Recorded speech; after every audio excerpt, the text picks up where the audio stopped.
everybody. I'm here with Dr. Barth.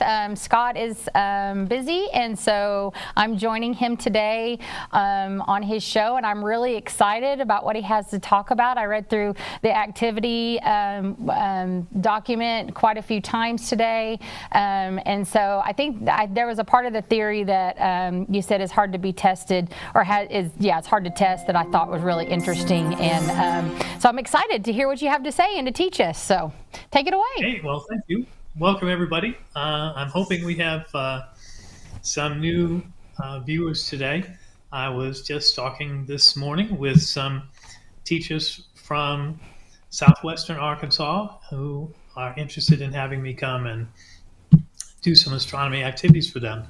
And I said, oh, tune in today. And then I thought, we're going kind of deep today. So I don't know if this is the very best show to watch if you're a first-time viewer, but welcome. We're glad you're here. And we're going to talk, this is our part 2 discussion of the Anthropic Principle. And one of the main things about the Anthropic Principle, people looking at it has math in it, and oh my gosh, one of the main things is, can we have order emerge from randomness? And this idea of emergent order, we've talked on the show before, self-assembly of biological molecules, self-assembly of life, stars, planets.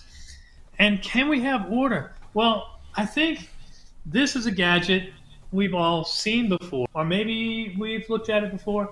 This is called a Galton Board. And I turn it over. Let's see if I can get it here without a lot of reflections on it. And there we go. And I see that we've dumped the marbles in and we get this bell curve. And if we do this more than once, the exact number of little beads in each column is different, but it always comes up to be this lovely Gaussian or bell curve. We see the same thing, and I've done this with students, and I've said, okay, let's take a funnel, make a funnel out of paper, small opening at the tip. Let's put some salt inside, and let your finger go and watch the pile of salt as you pour it on a piece of paper. And as you watch it, you get this, it tends to peak and then slump down. And if you make 100 piles of salt and you measure them, diameter, height, slope, you realize that no matter how much salt you put in the funnel, or how little, or when you cut it off, this comes out to be the same kind of conical pyramid-like shape. And the salt grains are square, right? And when we follow one salt grain, we cannot possibly predict the path it will take falling out of the funnel. But in aggregate, thousands of grains falling out of the funnel make this lovely pyramid shape. This idea of emergent order is at the heart of the Anthropic Principle. And at the heart of the Anthropic Principle is the idea that, yes, the universe is like it is because we're here. The universe had to be structured such as it is because if you change very many things, carbon-based observers like us could not exist, and we're going to dive deep into that. And at the heart of this idea is what's random and what's inevitable. These are two different ideas, and because all of us who are alive today have grown up in the post-quantum era. It was actually Albert Einstein who initiated the idea of quantum physics with his photoelectric effect experiment, for which he received the Nobel Prize. And although later he kind of hated quantum theory and argued against it, very famously with Niels Bohr and other scientists. Basically, all of us have grown up learning in science that, the universe is random at its heart. You can't predict how atoms are going to go. That randomness controls a lot of things. And we've come up with this idea. We're also living in a post-Newtonian era. And Newton said the universe is a clockwork that the creator sets it up in a certain way and sets the pendulum going on the cosmic grandfather clock, and it ticks away quite happily, thank you very much, and the creator intercedes from time to time to keep it going. That's how planetary systems work. And we've grown up in kind of this quantum universe, and it's hard for us to remember that when we talk about things like quantum physics, the universe is expanding, and the Hubble telescope, for goodness sake, Hubble himself said the universe must be expanding. Einstein looked at his formulas and said, well, it could be expanding, it could be contracting, it could be static. And he tweaked his formulas, and he introduced the cosmological constant to make the universe static. So which things are random and which are inevitable? We're going to take a look today at what we call constants of nature. Things like the number of particles in the universe. What's the number of protons and neutrons in the universe? What we call nucleons.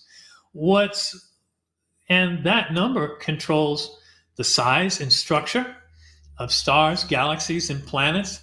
And this number, which we call NC, you see it there on the board, NC reveals much of what we observe when we look out in space in terms of stars, planets, galaxies, galaxy clusters, star clusters. Much of this is not random, but inevitable because of the way the universe is set up.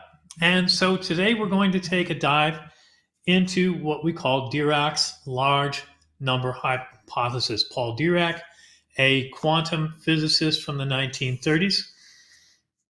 And we're going to take a dive not because it's correct, but because it helps us see that what we assume today as astronomers, having learned most of the amateur astronomers today probably were learning their science after 1970, right?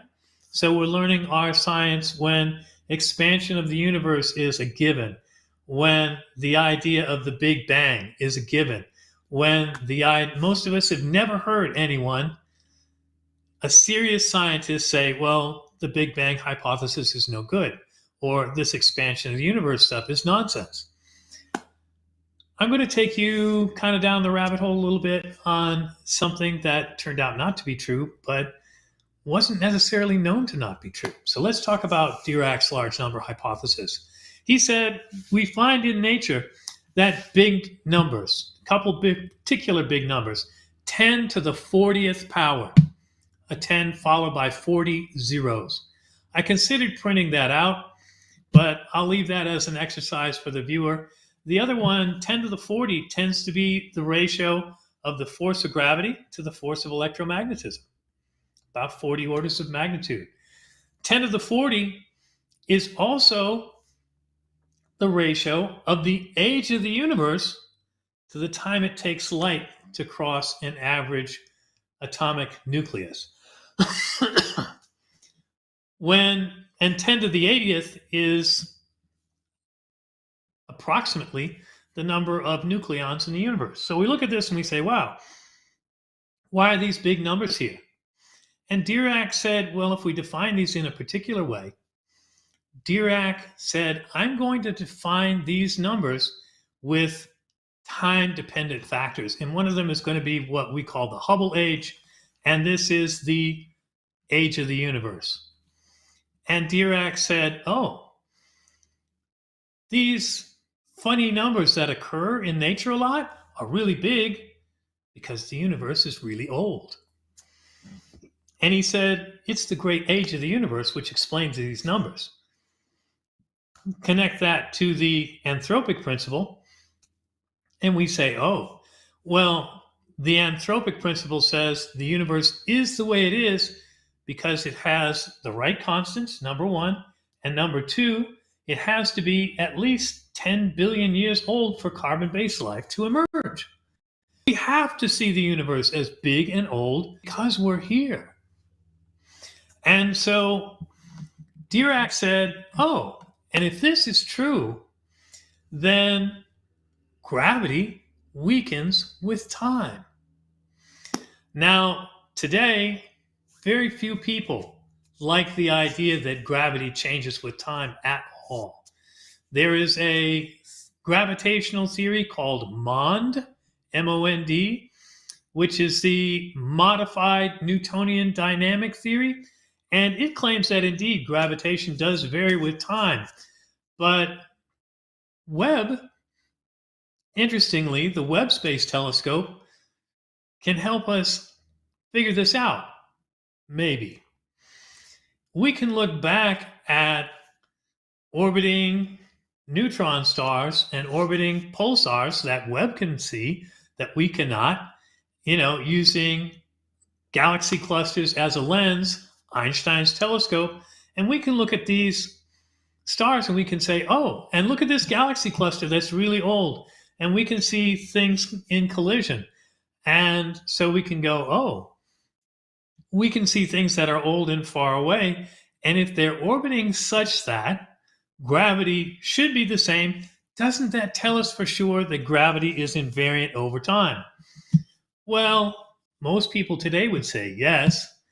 Dirac has some ideas worth considering that say maybe not.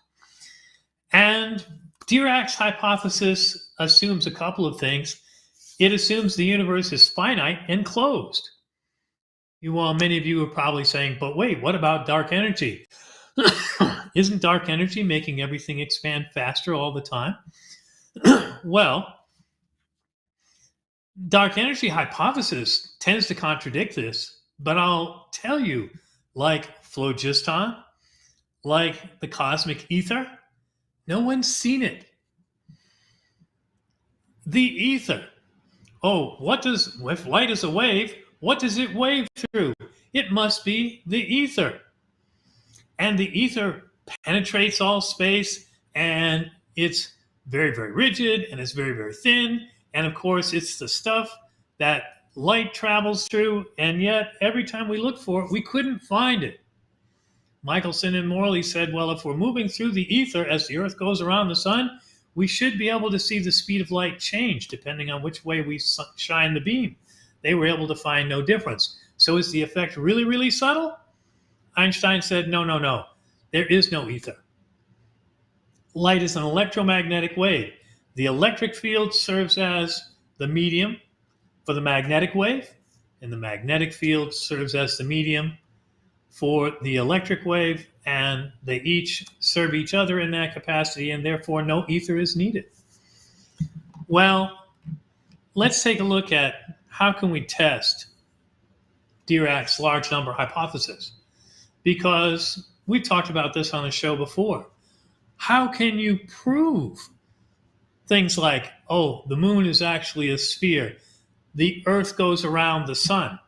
And we've told you, and we've done these programs before, you know what? Sometimes we need to wait for the technology to catch up so we can do an experiment which splits it and says, aha, this hypothesis is true and this one is not.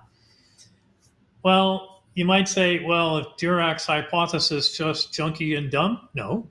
Chandrasekhar, that guy, the guy who first hypothesized degenerate matter and white dwarf stars and neutron stars and the Chandrasekhar limit for how big these things can be before they collapse. Yeah, that guy. He said, oh, well, I've done some math with Dirac's hypothesis, and it makes really accurate predictions about how big stars should be, how big galaxies should be, and how big the universe should be.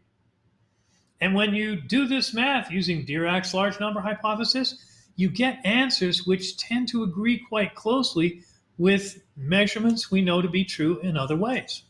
So you go, wow, this sounds like it's working. Dirac also said the universe, the number of particles in the universe should be growing. And if you remember your science history, Fred Hoyle and his crew said that, oh, no, the universe is really continuous creation. Remember that instead of the Big Bang, we have continuous creation. And Hoyle pointed out all you need to have is create one nuclear particle, one proton per cubic meter per year, roughly. The rate of creation was incredibly small, so small, and in fact spread throughout creation. The likelihood that you could see a particle come into creation was almost zero.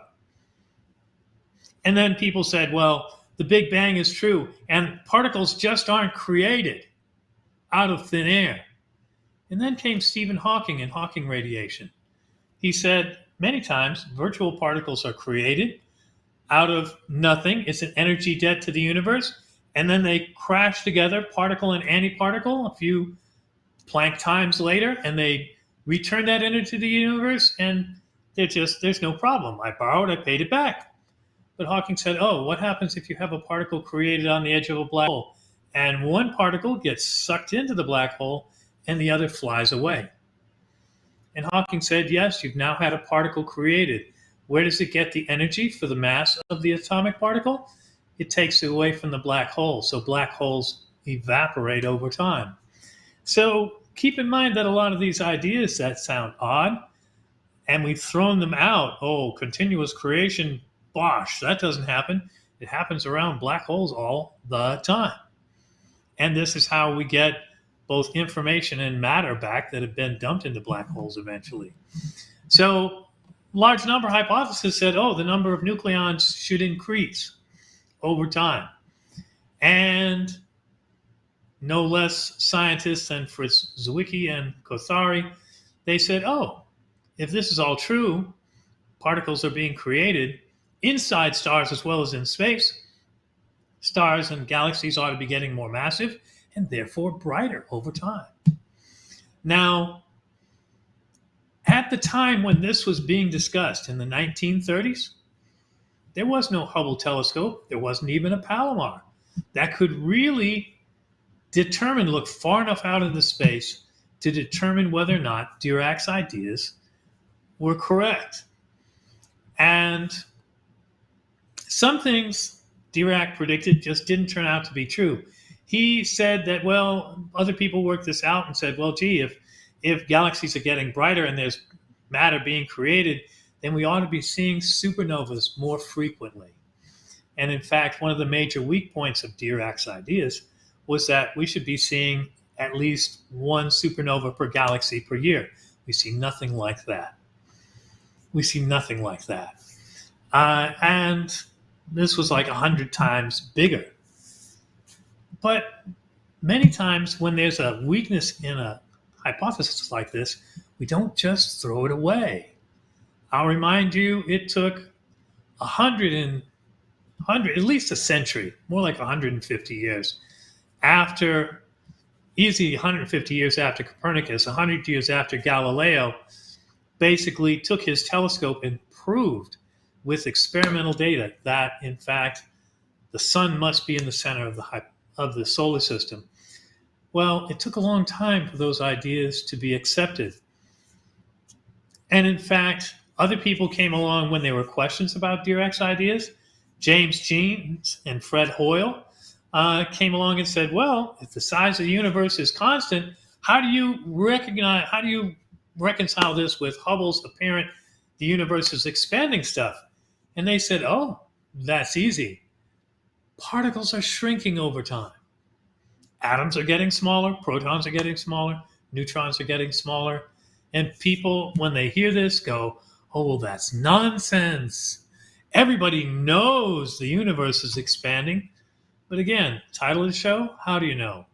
Most people can say they've been taught, but not that they know. They couldn't cite the data.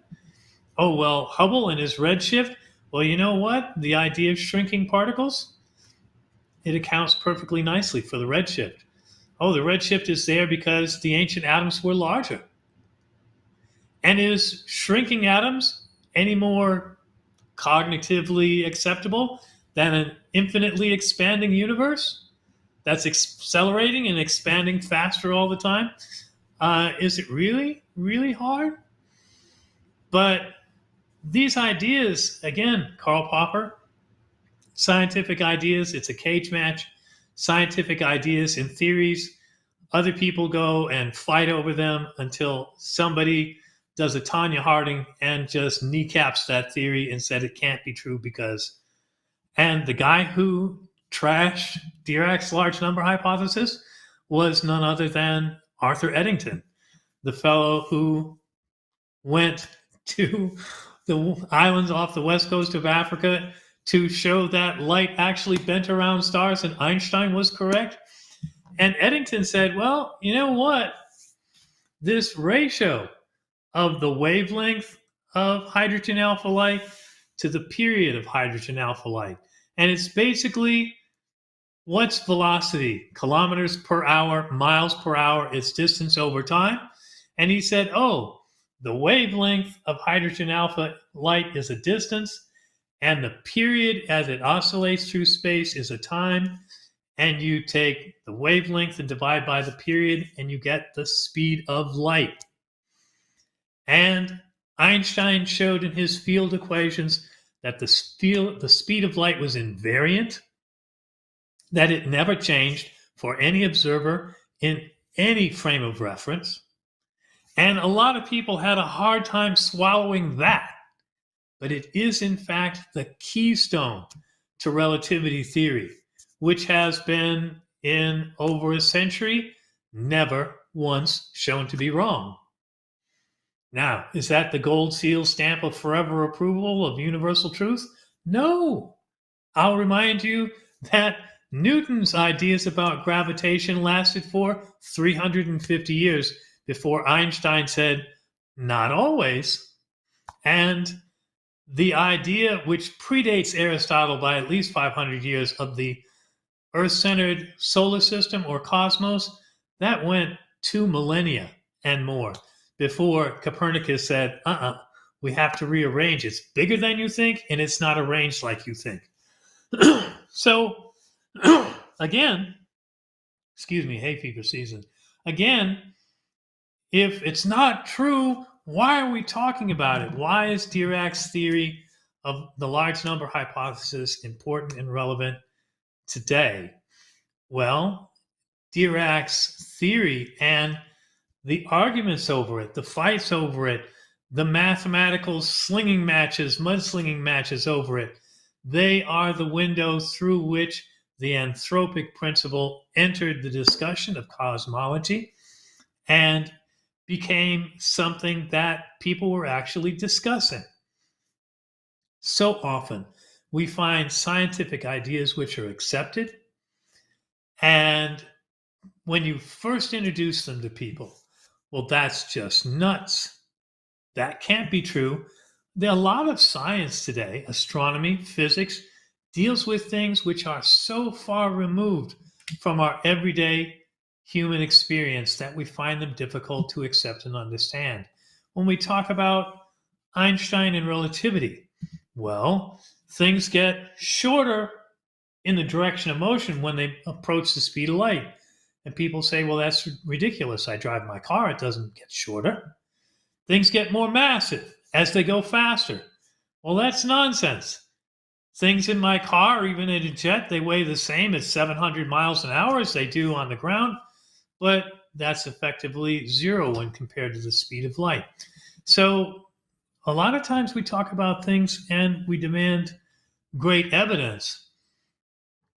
But what became important from the large number hypothesis is that cosmologists, astronomers, began to realize that the existence of observers, people like me, people like you, must be accounted for in cosmological theories. If your cosmos is self-consistent and mathematically consistent, but you run the numbers and you go, oh, but the universe, stars wouldn't produce any carbon. So we can't exist in a universe like that. Ideas can be mathematically consistent and true without matching up with reality. Here we get into conspiracy theorists. If you stay within the community, flat Earth is a self-consistent theory. Is it true? No. Does it stand up to outside data and observations? No. But if you limit your data set enough, it's self-consistent. For heaven's sakes, the Earth-centered solar system was consistent. It wasn't the only consistent theory. Heliocentrism is as old as geocentrism. But somebody really big and famous said, I like the Earth-centered solar system, And everybody said, wow, Aristotle, are you an Aristotle? No, he's so damn smart, I'm believing what he says. And it was a belief statement. It was a faith statement. It was not a scientific statement. Well, it turns out, as unbelievable as it seems, cosmological theories about the origin of the universe, the formation of galaxies, black holes, galaxy clusters, the inflation theory, the the microwave background. When we come up with these ideas, they impact what we call magnitude 1 structures. What's a magnitude 1? 1 meter. What do you see on a 1 meter time scale? People, plants, animals, biological life, rocks. And you don't have to get too far beyond the 1 meter scale, say the 1,000 meter scale, and you start to see things like asteroids and planets. Well, we aren't random. Cosmological models must account for our existence. And some cosmological models, we could not be here. And because we are here, we say, you know what? I'm rejecting that model because it doesn't account for a very important thing. Biological life, things like me and you. And so the conditions for the emergence of life, according to cosmologists, and this comes from the discussion of Dirac's model, which says the cosmos changes over time. Do you realize that idea from Dirac was revolutionary? The smartest man in the world at the time, Albert Einstein, and his relativity theory and field equations of gravitation, and he tweaked them so the universe would be constant. And Hubble's idea of an expanding universe was not widely accepted in the early 1930s. But Dirac comes up and says, no. The universe can change over time, and it can change significantly. It can change so significantly that the conditions for the emergence of life, microscopic, macroscopic, plants, animals, carbon-based scientists, and observers like me and you, they cannot always have existed. If we look back toward the beginning of the renormalization of the universe, where the dark ages, where the universe is suddenly transparent, and that's what Webb is trying to do, peer back to the beginning emergence of stars and galaxies, high Z numbers, high redshift numbers. Well, you know what? In that early universe, what would happen if we looked at an ancient star 12 billion years old, and could there be someone looking back at us from that great distance? No, because the conditions for life did not exist in our early universe. And the idea of time-varying constants, or even a cosmology that evolves over time, is that it's not always possible for carbon-based observers like me and you to exist in it. And there are people who argue that we won't always be able to exist. At some point, the universe putters out, the last star dies. And when that happens, is it a possibility for life to go on? Frank Tipler, who is the author, one of the co-author of the book we're talking about today, he published another book called The Physics of Immortality. He argues, yes, life can be forever. A lot of cosmologists and physicists say no. So now we get up to a more modern age, and we get to Robert Dicke, who, with Peebles and other folks, discovered the cosmic microwave background, Nobel Prize. Those guys. And he said, the universe must be at least the main sequence age to produce life. So the idea that the universe has to be at least old enough for stars to be born, for multiple populations of stars to be born and die and exist, in order for us to have this carbon-based life. And he says the main sequence life time is the nuclear energy possible from fusion times the time it takes for all that energy to radiate out of a star, which is a long time. And then we're dividing by the total amount of radiation trapped in a star. And you know what? If you take a look at that crazy equation, and let me go ahead and share it here. There we go. I'm going to share this for you. Nope, I don't want to chat. Sorry. I want to share my screen. Here we go. Screen sharing. There it is. And I'm going to share this. There we are, friends. And take a look at this equation right here. Now, am I going to ask you to do the math? No. But these letters represent things you probably already have heard of. H is the Planck Constant. You've heard of the Planck Constant, the smallest possible unit of energy. C is the speed of light. G is universal gravitation. And Mn is the mass of a neutron.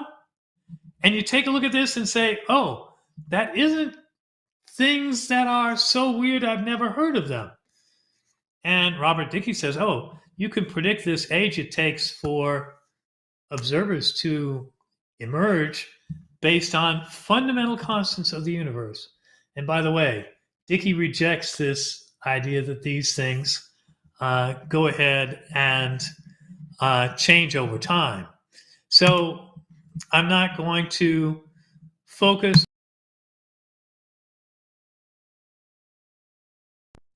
Dr. Barth, you've muted yourself. Dr. Barth, your audio is not here.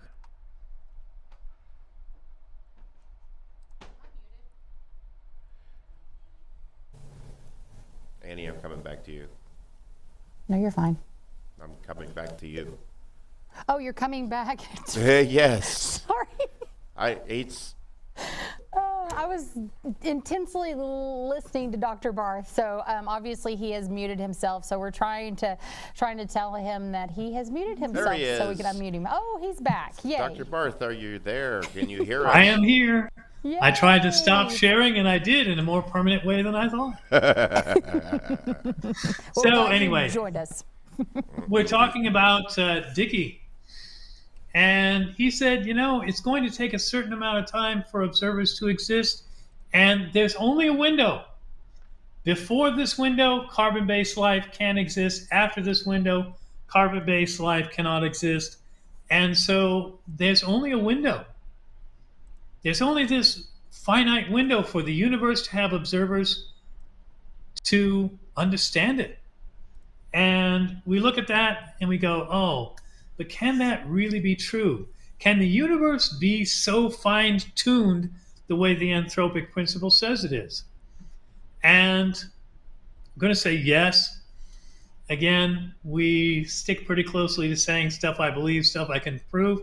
This one is stuff I believe. I believe the Anthropic Principle is correct. And we're going to go ahead and take a dive into an argument for that called nuclear resonance in carbon production. Well, let's take a look at a reaction that occurs in a star when we fuse atoms together to make bigger atoms. A plus B equals C, or produces C. Well, it turns out that each atom in a fusion reaction, whether you're talking 2 hydrogens to make a helium, or you're talking 3 heliums to make a carbon, each species has you have to have a certain amount of energy to create it. Well, when you're creating the bigger atom, if you just take the amount of energy from one hydrogen and another hydrogen and atom together, it's not enough energy to make a helium. Fusion is hard. Have you heard that making a fusion reactor is hard? Oh, we got it to run for 100 seconds. Oh, we got it so that it didn't take very much more energy pumped in than we got out. Fusion is hard. And if you look in it and you say, well, you have to have the energy contained. Remember, E equals mc squared, so each atom has a certain amount of energy. You have to take the energy from one hydrogen and another hydrogen and put them together. And gee, guess what? You have to do this in a really hot environment. So, excuse me. So that thermal energy will add enough to make your next atom. You have to take the energy in one hydrogen plus another, plus the really hot environment of a stellar core, and then you can make a helium. Well, it turns out that this doesn't work very well unless we have what we call resonance. If you've ever played a musical instrument, you know about resonance. If you have a bunch of strings, like on a harp, and you pluck them, it's not very loud. But if you have like a bass viol or a violin or a guitar, and you pluck the string, it's much louder. Why? Because there's a resonance box there, and the sound waves add to each other, and they become louder. That's why we have a box on a guitar, in a piano, on a violin. Because just plucking the strings like an old-fashioned Greek lute or a modern harp, it's not that loud. Well, this resonance occurs at certain levels. Just like for strings on a piano, we tune them so they will be resonant, because otherwise the piano sounds lousy and it's not very loud. Well, there's a resonant point. And you can see, Paul's put this diagram up for me, thank you. And you can see these resonance points. And you go, oh, are those random? No, they're not. And if you take a look at what it amounts to, if you take a look at, you want to make helium. Helium takes a temperature of about 10 million Celsius. That's this E1 point right here where we can make helium. Well, this takes a temperature of about 10 million Celsius to add just the right amount of energy. Well, could we make helium in a much hotter star? No, because we would destroy what we were trying to create. You can bake bread in an oven at about 350 Fahrenheit at about 150 Celsius. But if you turn the oven up to 500 Celsius, you destroy the bread. You don't bake it. You burn it up and you ruin it. Well, the same thing works with stars. And it turns out that for making carbon, you have to have a hotter temperature. You have to have about a 10 times hotter temperature. 10 million Celsius won't do it. You have to go up to 100 million Celsius. Well, how do you get it that much hotter? Well, it turns out when you run out of hydrogen, the star collapses on itself. And it's much like a piston in a diesel engine. The piston compresses and it gets hotter, and at some point the diesel fuel and oxygen combust, bang, explosion, piston is driven, tractor moves forward. Well, when the star burns all its hydrogen and then it collapses, it's like a great big piston compression, and it gets about 10 times hotter, and then bang, the helium starts to fuse. And then the helium fusion energy expands the star into a red giant, keeping the core from getting too hot so it doesn't destroy the carbon as it's created. And it turns out that if you just try to put three heliums together, and they did the math. These are guys in the 30s and 40s doing the math, and they said, well, wait, when we do the math for helium plus helium plus helium, let's make a carbon, it's not resonant. And they're looking around and saying, well, if this is true, there'd be almost no carbon. Almost all the carbon would be cannibalized and destroyed. How are we here? Because we are notoriously made of carbon, as is all life. DNA, RNA, cellulose, hemoglobin, we are made of carbon. We are carbon-based creatures, carbon-based life. Well, another astrophysicist by the name of Salpeter came along and said, oh, if you had beryllium-8 and carbon-4, and you put them together, you get carbon-12. and that is resonant. It will produce lots of carbon. People said, well, that couldn't possibly work. Beryllium-8 is one of the most radioactive substances known, and matter of fact, it radioactively decays in 10 to the negative 17 seconds. 0.000, 17 O's, and then a 1. That's how long beryllium-8 is almost not there at all. 10 to the negative 17th, that's a billionth of a billionth of a billionth. It's a crazy tiny amount. And they all said, saltpeter, that can't work. And he said, yes, it can. You know why? Because in a stellar core, at 100 million Celsius, the time it takes for one helium atom to combine with another is only about 1,000th of that time, 10 to the negative 21st. And they said, so in the core of a star, beryllium lasts 1,000 times longer than necessary to be part of a fusion reaction.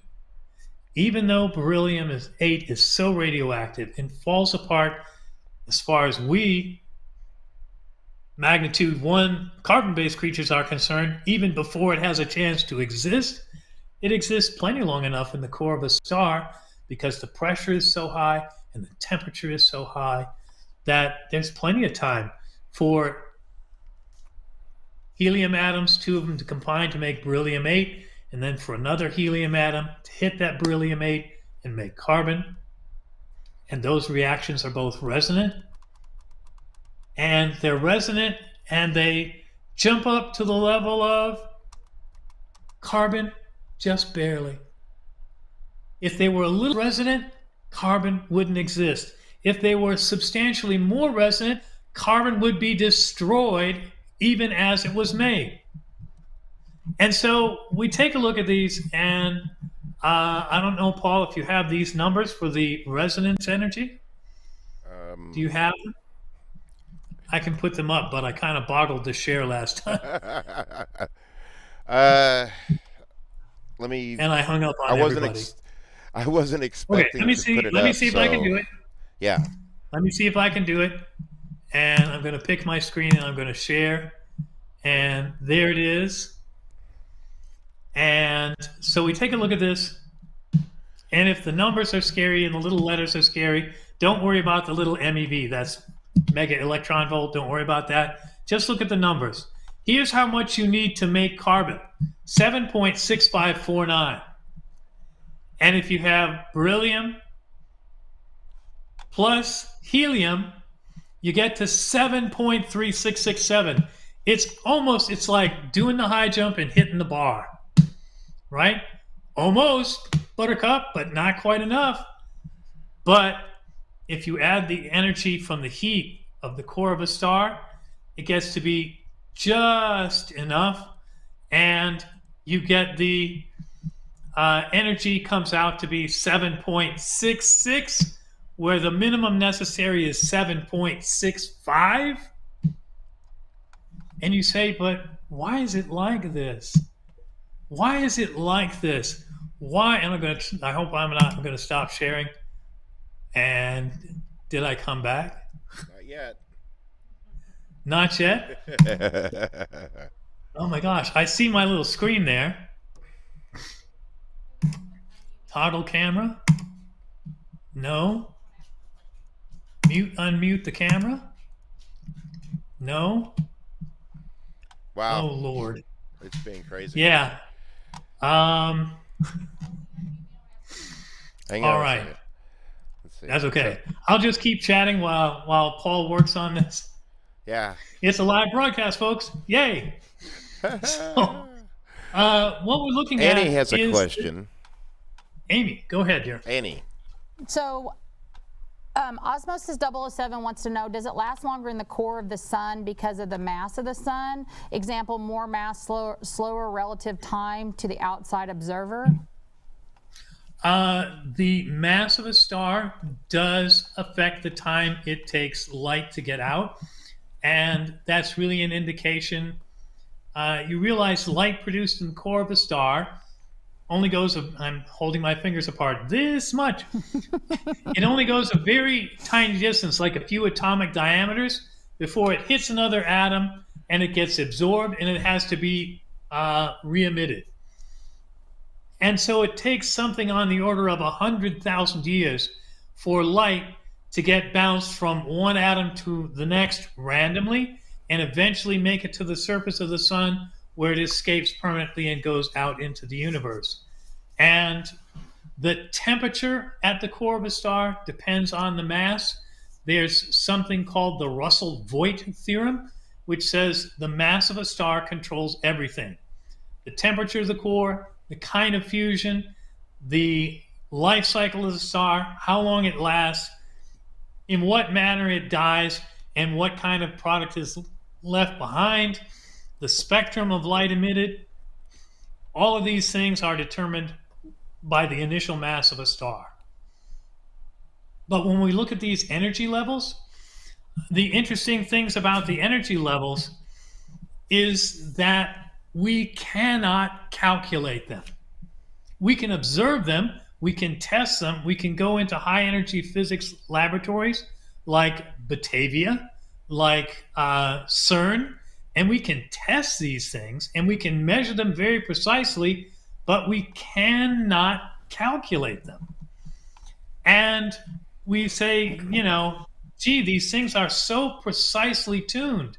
They're so exact within a few 10,000ths, within a thousandth of a percentage. And we know these numbers are the result of the mass of the electron, the proton, the neutron, the relative strengths of the strong force, the weak force, the electromagnetic force, and the gravitational force. And we look at all these things and we go, gee, if these energy levels, these resonance levels were different by something on the order of 1 part in 10,000, then we, carbon-based observers, would not exist. That universe would be possible, but we would not be possible within it. And so the anthropic principle doesn't try to answer the question, why are these numbers like they are? The anthropic principle simply says these numbers must be as they are, or else we would not be here. Hey, Because Dr. Barth. we are here, we must see the universe as it is. Dr. So we're Barth. saying that a star can be completely described by its current mass or some sort of initial mass after the time passes in some sort of creation event. Yes, that's true. And I'm going to, if I can, on chat here, I'm going to put this up, and maybe it would be fun to do this on another topic. This is the Russell. I think it's Russell-Voigt spelled this way, or it might be Russell-Voigt, V-O-I-T, but it's the Russell-Voigt theorem. Dr. Barth, Yes. if you right-click on your camera, it should be say reconnect. I do not see reconnect. I see picture in picture, show all controls. Let's try that. Yeah. So Swooboo says from Pass media Twitch. to device. Okay. I'm not sure. I'll try that. No, it's trying to broadcast it to my Samsung television downstairs. Let's see, there's the 3 little dots, picture in picture.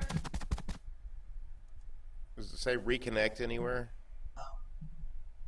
Or refresh? I'm trying mute and unmute the camera. That's not working. Annie, when you're doing it over there, can you find a refresh? I don't have access to the screen that you're using.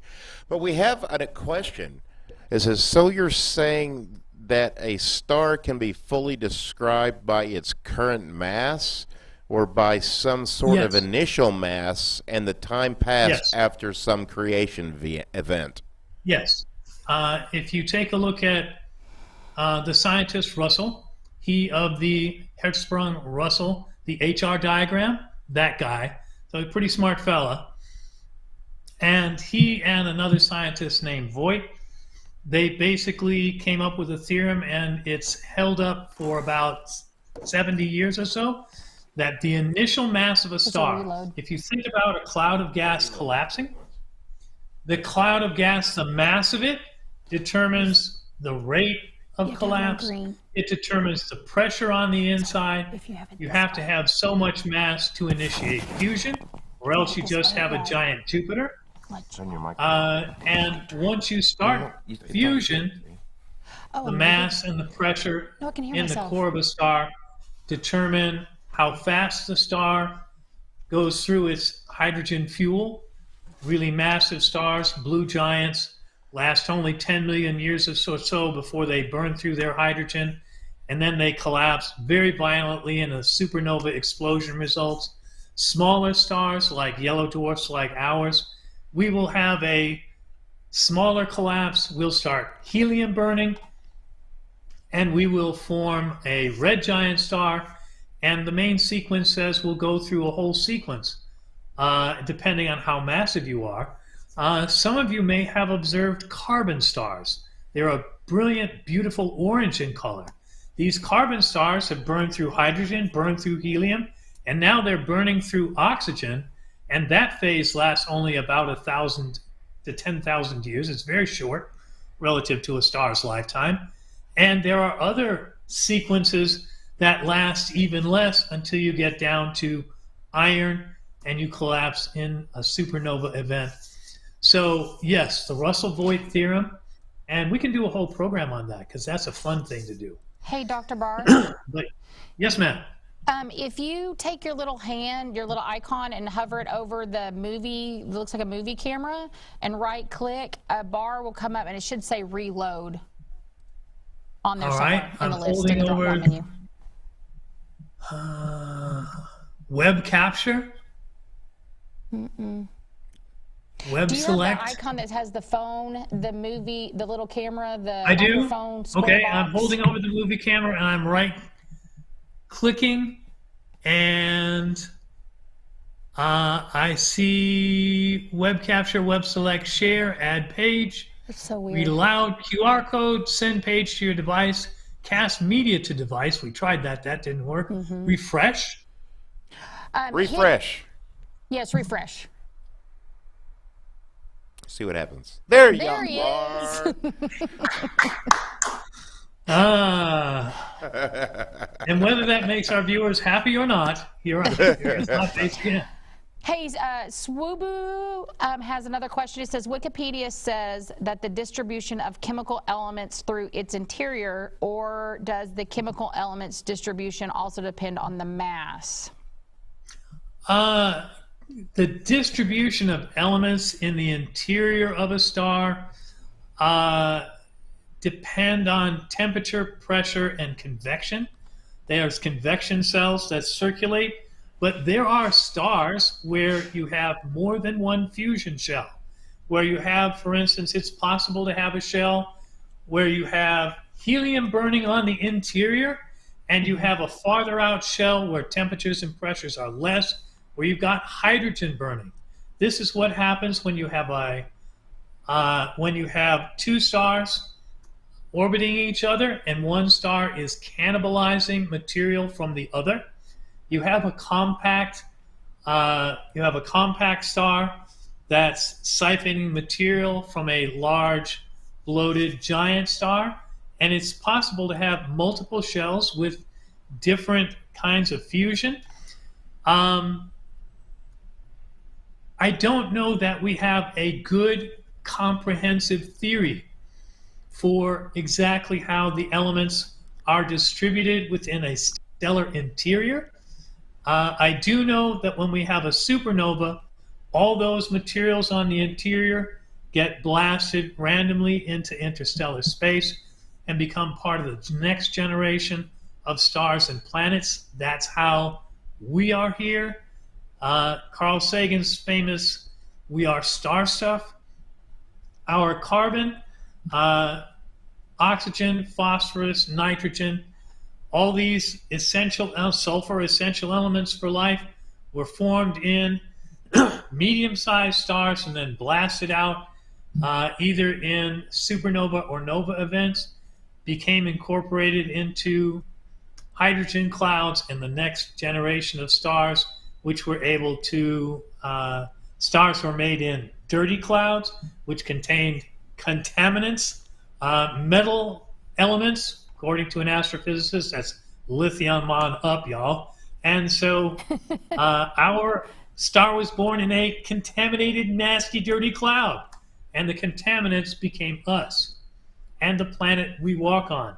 Things like silicon, magnesium, iron, aluminum, they make rocky crust planets like ours possible, which gives a substrate, a place for chemical reactions to happen. Chemical reactions don't happen well in the deep vacuum of space. Some do, but many will not. They require a substrate, a surface on which the atoms can congregate and then approach each other. The surfaces act as a very primitive enzyme, and our large metals like zinc and platinum and many of our platinum series metals, they act as catalysts to allow these reactions to occur on surfaces and in aqueous environments at lower temperatures. And that's exactly why we say water is necessary for life, because water gives a medium that allows things to come together. And water is also an excellent absorber of heat, which moderates temperature and keeps the temperatures from getting too high, so that these biological molecules are not destroyed even as they're created. Why does water have those properties? It comes back to why is beryllium-8 and hydrogen have the precise energy level needed to create carbon. The quantum environment is far too messy for us to calculate why things like water, beryllium, carbon, hydrogen have these precise properties from pure fundamental numbers. We can measure them, we can explain them as molecules to some extent, but we cannot calculate these from first principles, like the Planck Constant, gravitation, the mass of a neutron, a proton, or an electron, or the electric charge on a proton or a neutron, or the speed of light. We can't presently take those numbers and calculate and explain why these things have these values precisely. The Anthropic Principle sidesteps that idea and says, well, the universe is as it is because it must be so, because we're here. And a lot of people find themselves uncomfortable with this. They want to add God into the equation. That's the strong Anthropic Principle, or a version of it. It's not necessary. And you say, well, how can that possibly be true? But we have other things. There have been other moments like this in the history of astronomy and science. Copernicus said, the universe doesn't end when you get to the sphere of stars. Remember the Catholic Church, and for more than a millennia, they said, oh, of course the Earth is in the center. Why is hell down there? Because we knew volcanic material came from the interior of the Earth. It was hot, it was fiery. Down there is where hell is. Where does God live? Out there past Saturn, because you have the sphere of the stars, and past that is where God and the angels live. Okay, that works fine as a religious cosmology, but Copernicus said, no, the universe is bigger than you think. The Earth is really just a planet, and every star is just a sun. They can all have planets. The Earth isn't special. And people were burned at the stake for saying this uncomfortable idea. We're only comfortable with it because it's been 500 years, and everybody we knew, our teachers knew, their teachers knew, bangity, bangity, bang, several great, great, great generations have all grown up in Copernican times. It seems, well, of course it's that way, because everybody we knew and their great, great, great mentors have all been taught that way. Thomas Kuhn says, oh yeah, when the last old guy dies who believes the last crazy idea, that's when the crazy idea dies. And everybody going forward than that will be taught the new stuff from the cradle, and they'll say, oh, of course it makes sense. We all know the earth is round. We all know the moon is round. The very first program in this series, if you haven't seen it, I encourage you to watch it. How do you know the moon is round? Many people will tell you that this is so. Almost no one can tell you how they know this is true.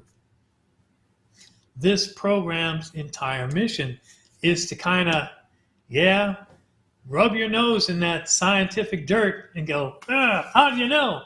And take you down the rabbit hole a little bit and say, here's how we know what we know. And you think about the Anthropic Principle. You don't have to add any tenets of faith in it. You don't have to say it's no more wild an idea than the whole universe is expanding.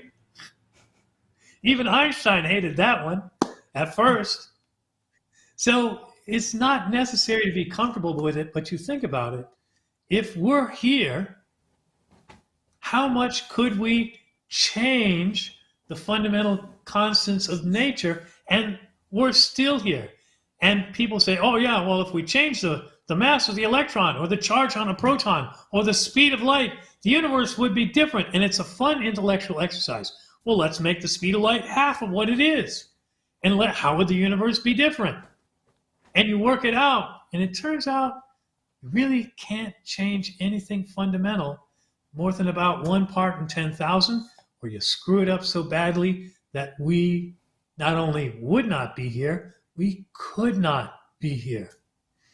How the universe got this way is a mystery. Does the universe crunch and bounce or restart somehow after the Big Bang in a cosmic rip event, and each time the constants of nature are randomly reset? And this is just the jackpot universe where observers can exist? That may or may not be true, but it's fundamentally certain that if the universe was other than it was, in any particular, in terms of fundamental constants, in even the smallest amount, we wouldn't be here having this discussion, friends. It's a really fascinating idea, and I think it's important to confront fascinating ideas that are new, and to kind of go and say, rub your nose in the idea that, oh yeah, the stuff that everybody knows is true. Yeah, guess what? That wasn't always believed, and at some point it was ridiculed, and everybody said, no, you're a crank. Nobody believed Einstein until Eddington found the diversion of light around the sun during an eclipse. Nobody really believed Copernicus very much until Galileo invented a telescope and said, yes, it must be so. And Hubble and the expansion of the universe, so many other things that we just take for granted. Hey, so Dr. Barth, I really like how Yes, how you mentioned, your first time with us, your first episode. So I just wanted, Yes. we have a new viewer out here that's been chatting up and just trying to figure out what you've been talking about. So I wanted to just kind of let everybody know, if you're new or if you watch this later on, we do have more of Dr. Barth. I think we're on episode 57, so you can watch those on the YouTube channel, or you can go to our Explore Scientific website and download the activity manual. It's all free, and go along with him on those discussions that he has throughout the last 57 episodes. All the programs are also linked in the Astronomy for Educators Facebook page. So if you go there, and there's very little else on there, unlike Explore, which is very active and fun and has loads of content. Astronomy for Educators, most of the content there has to do with this program. And you can go there and scroll through. If you go to YouTube and you search for how do you know, Explore Alliance, or you go the other way, Explore Alliance, how do you know, and you can put another comma in there, episode, whatever. The problem is not all the episodes have episode numbers with the titles. I also I have a list with all the links to all the YouTubes, and I'm gonna update that, and I'll send it in for you to post on the page. Oh, awesome. And I think there's one episode that's the lost episode. I think it's number 7. That episode was deleted somehow and is That's the nowhere, Pruder episode. Yeah, it's the I believe it's the telescopes and magnification. How does magnification work? I think it's that episode. But next week, don't worry, friends. Next week we're going to do something far more comprehensible. We're going to talk about black holes spiraling together and merging in the depths of space. So we're going to get back to more fun stuff, and we'll leave the constants of nature and the anthropic principle alone.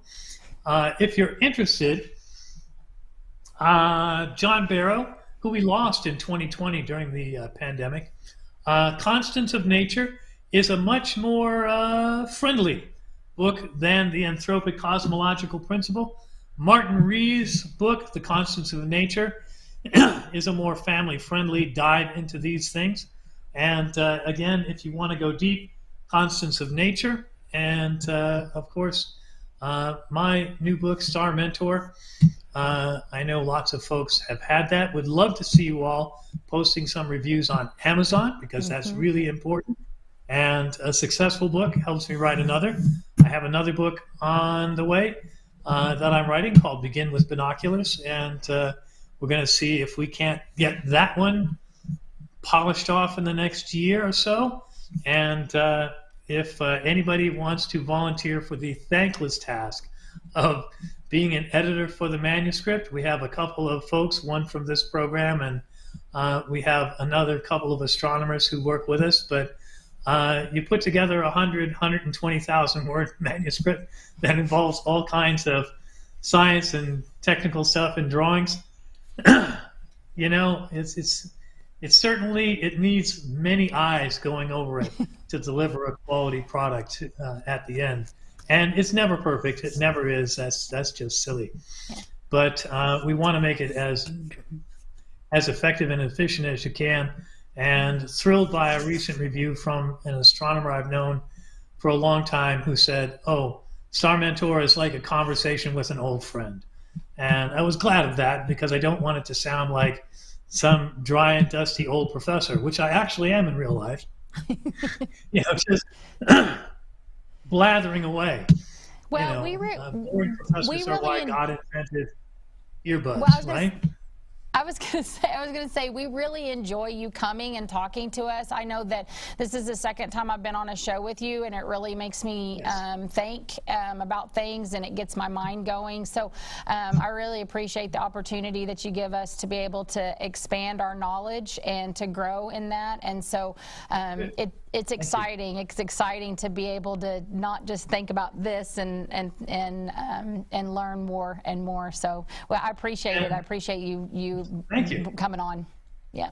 And for our friends on the chat, I do go back. I can't see chat while we're watching. It's one of the limitations of the broadcast situation we have, and that's why Annie and Paul and Scott give me interesting questions and put them up on the screen for me. But I do go back and watch the program afterwards. Thank you on Twitch, Swooboo. I'm saying that right. Thank you very much. I'm glad you appreciate it. I go back and I watch the program and I look at all the questions in the comments. And you can always put questions up there. I'm happy to answer them. You can email me. And my email is in all the download episode guides, astronomyforeducators@gmail.com, one word. And you're welcome to email me. And if you're into outreach or teaching science, I hope you'll download the Astronomy for Educators book. Put that into any search engine. You'll find the link. That book is free, and I give it away for a reason, because outreach and teaching are important. And this is I'm starting this week my 46th year in the classroom, and so many people have helped me along this journey. I did not spring fully formed like Venus from the thigh of Zeus. No, I'm an evolving creature like the universe itself. And I believe it's important to pay back. And that's why that book, I give it away, and the university publishes it for free, the University of Arkansas Library Press.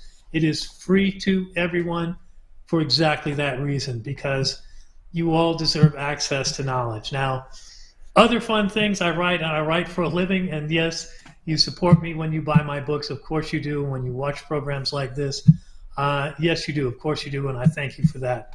But Explore makes this program free, which is something that I'm very committed to personally and professionally. So with all that, we'll log off and we'll say thank you to Annie and Paul for your help today. Love you guys. And all our audience, keep looking up, guys. Clear skies. And go ahead, grab a book, dive in, pound your head on the desk. It's okay. It's all good.